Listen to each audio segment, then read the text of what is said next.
লিনুখরিজা বিহি হাব্বান ওয়া নাবাতা। তাহলে রিজিকের ব্যবস্থা আমি করলাম, ঘুমের ব্যবস্থা আমি করলাম, উপার্জনের পরিবেশ আমি করে দিলাম, শরীর স্বাস্থ্য জীবন যৌবন আমি দিলাম, আমি কেন সেজদা পেলাম না?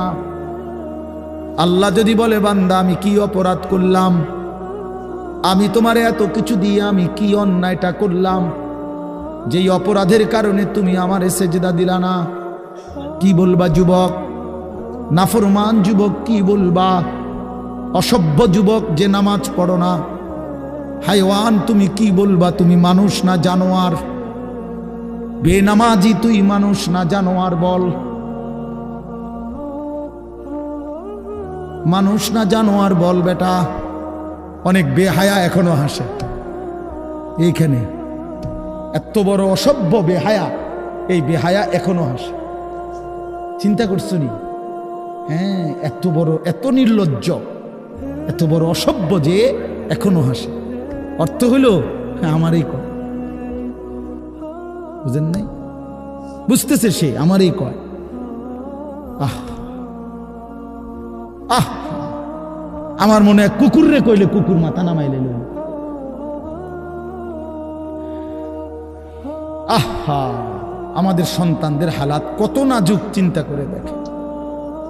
মুসলিম সমাজে বসবাস করে, বাপ মুসলমান, মা মুসলমান, চারিদিকে মসজিদ, চারিদিকে মাদ্রাসা, কত দাড়িওয়ালা, টুপিওয়ালা, পাঞ্জাবিওয়ালা। প্রতিদিন মসজিদের মিনারা থেকে উচ্চ কণ্ঠে মাইকের হর্ন দিয়ে আজান হইতেছে।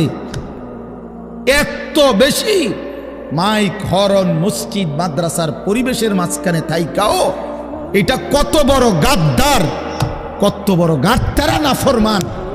এত সুন্দর চারদিকে মসজিদ, মাদ্রাসা, আলেম ওলামা, দাড়ি টুপি, মাদ্রাসার পরিবেশের ভেতরে থাইকাও জানোয়ারে একটা সেজদা দেয় না।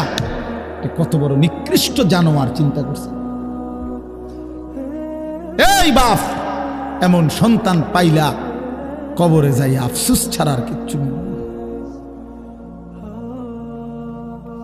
আজকে যদি এই আফ্রিকার জঙ্গলে থাকতো তাহলে হয়তো যে বাবা এত বড় আফ্রিকার জঙ্গলে ছিলাম যেখানে কোনো দিন কোনো আজান হয় নাই, যেখানে কোনো মসজিদ দেখি নাই, মাদ্রাসা দেখি নাই, আল্লাহ চিনব কোত্থেকে?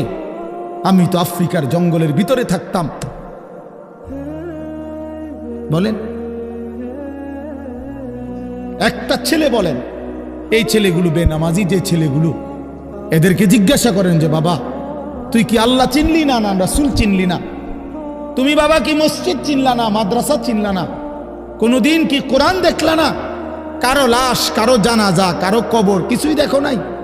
কিচ্ছুই তোমার কলজার মধ্যে কোনো এক বিন্দু কোনো বিবেক অনুভূতি জাগাইলো না? শুধু নারী, শুধু একটা মোবাইল, শুধু একটা ছবি, শুধু একটা অশ্লীল দৃশ্যের কাছে হেরে গেলা। ছেলেরা বলো বাবা, তোমরা বলো, কার কাছে হাইরা গেলা? কেমনে হাইরা গেলা তুমি?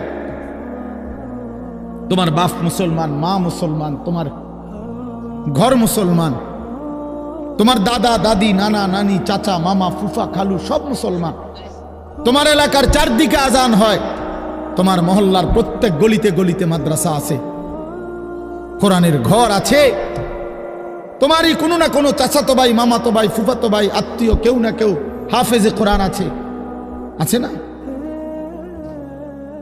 তালেবে ইলম আছে, মাদ্রাসায় পড়ুয়া আছে।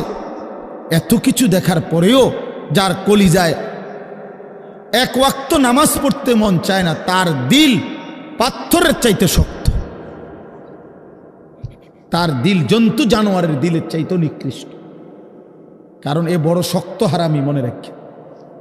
সে কিছুই মনে করে না আল্লাহকে, কিছুই মনে।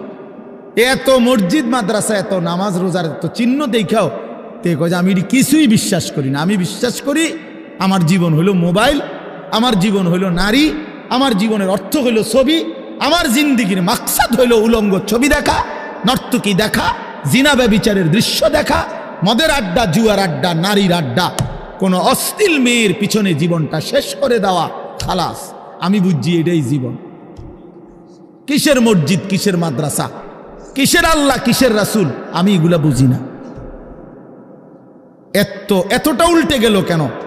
এত বড় লানত হলো কেন বলেন বাবা? অতএব আপনাদের কাছে অনুরোধ করলাম, আপনারা আপনাদের বিবেককে নিয়ে ভাবেন। তোমরা ছেলেরাও বাবা রাগ হইও না, বুঝতে শিখো বাবা। কে ফিরাবে তোমাদেরকে? কে ফিরাবে? কে ফিরাবে? কে ফিরাবে বাপ?